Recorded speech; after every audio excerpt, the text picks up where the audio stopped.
Imagine a street in a big Chinese city, early morning, already buzzing with life. The air is thick with traffic noise and the smell of breakfast. People rush, catching subways, lining up for coffee, eyes glued to their phones. Everyone's in a hurry, but no one seems to get ahead. It's like running on a treadmill that only speeds up. In China, this feeling has a name, a feeling millions know all too well. In cities like Beijing and Shanghai, the pressure is clear everywhere. Students weighed down by heavy backpacks look tired before school even starts. Young professionals, sharp suits and tired eyes hold briefcases as they hurry. All are part of an invisible race, chasing a finish line that keeps moving. The competition is tough. For good grades, jobs, a better life. The effort to keep up is huge, draining energy for anything else. From kindergarten to career, competition is part of daily life.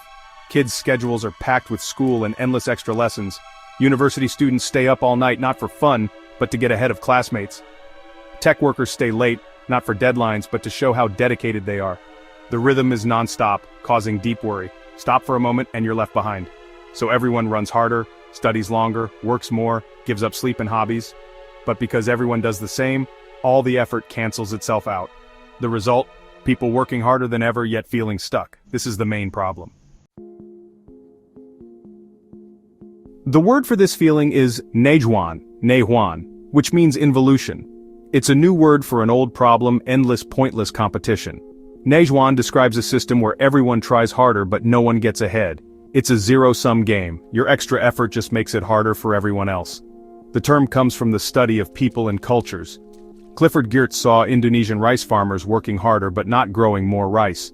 More effort, same results, just more tiredness. Young Chinese people saw themselves in this picture. Imagine a movie theater with 10 seats.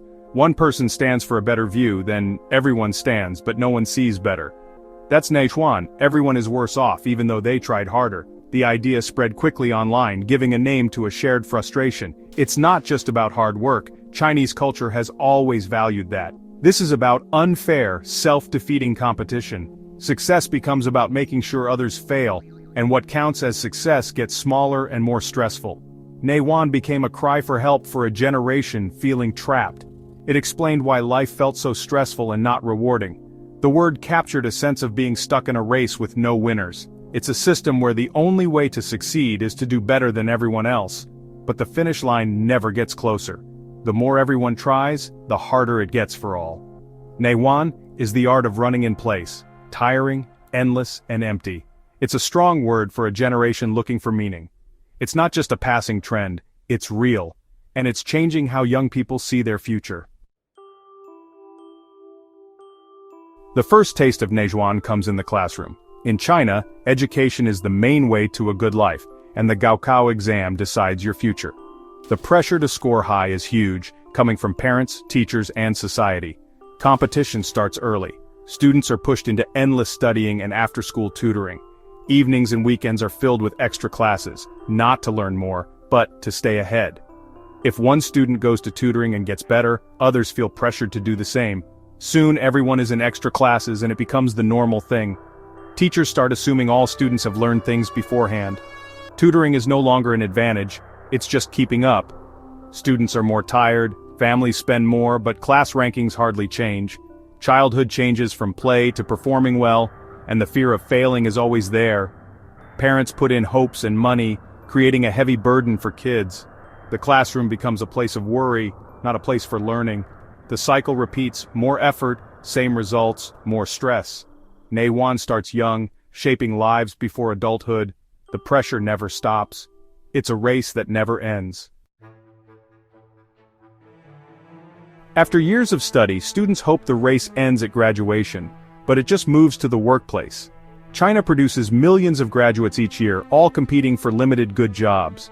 The 996 work culture, 9 a.m. to 9 p.m., 6 days a week, became the normal way in tech companies. At first, long hours showed how dedicated you were. Soon, it was an unwritten rule. If coworkers stay late, you feel pressured to do the same. Leaving on time looks lazy, even if your work is done. The result, a competition to see who can work the longest, not who works best. Productivity doesn't go up, just tiredness. Young workers give up hobbies, relationships, and rest for jobs that may not reward them. Promotions are rare. The company ladder is a pyramid with little space at the top. Co-workers become rivals, and office politics are common. The dream of a steady, rewarding career feels further away. The race continues, but the finish line is always out of reach. The pressure never stops. Neijuan follows you from school to work. The cycle is endless. Listen to young people in China and you'll hear stories of being completely worn out. "I feel like a spinning top," says a software developer. "Always busy, but going nowhere."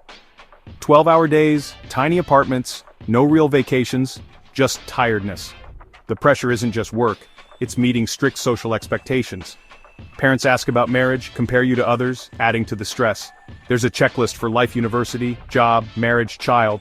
Miss a step and you're a failure. Surveys show high levels of stress and worry among Chinese youth. Youth unemployment is high, over 21% at one point. Many did everything right, studied hard, got degrees, interned, yet struggle to find good jobs. The system promised rewards for hard work, but the promise feels empty. The gap between what they hoped for and what is real causes deep disappointment. Mental health problems are growing, with many suffering in silence. The hamster wheel keeps spinning, but few see a way off. Burnout is everywhere and hope is hard to find. The cost of Neijuan is measured in lost dreams and quiet sadness. The problem is real and it's getting bigger. Something has to change. Some young people have decided to stop running. They've embraced tangping, lying flat, a quiet protest against Neijuan. To lie flat is to do the bare minimum, saying no to pointless competition. It's about putting your well-being first over endless trying. The idea went viral in 2021. A post online called "Lying Flat is Justice" described a simple, low-cost life. Millions agreed with the message, "I'm out, I refuse to play this tiring game." Lying flat can mean quitting a very stressful job, moving to a slower city, or just saying no to unpaid overtime. It's also about saying no to pressure to get married or have children. It's a personal change, lowering expectations, finding happiness in simple things. Critics call it lazy, but for many it's about protecting themselves. When the race is unfair, not playing is the only smart move. Tangping is a search for peace of mind, not money. It's a statement. Success isn't just about status or money, it's about taking back control over your own life. For many, lying flat is the only way to breathe. It's a quiet, powerful protest. Neijuan may be a Chinese word, but the feeling is worldwide. In South Korea, young people talk about Hell Hoseon, a society of non-stop competition. Japan has karoshi, death from working too much. In the West, young adults and those born after 1997 face student debt, unstable jobs, and housing they can't afford.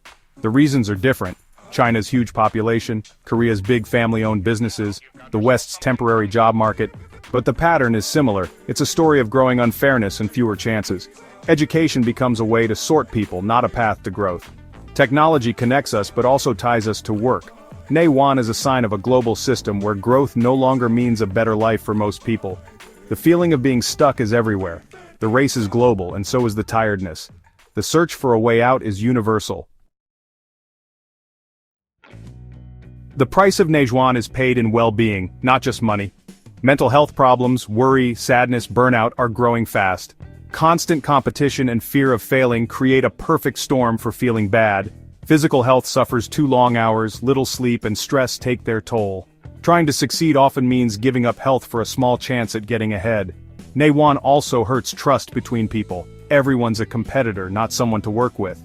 Workplaces become unhealthy, society becomes broken. The biggest loss is creativity and passion. When life is about beating the next person, curiosity and new ideas die. People become like parts in a machine, not creators.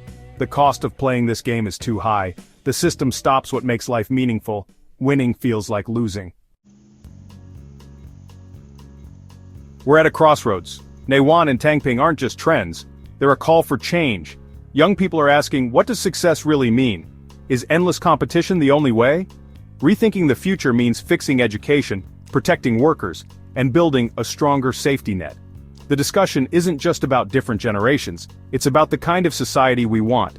No society can do well if its young people give up, but demanding total sacrifice is not sustainable. The answer isn't forcing people back into the race, it's changing the race itself.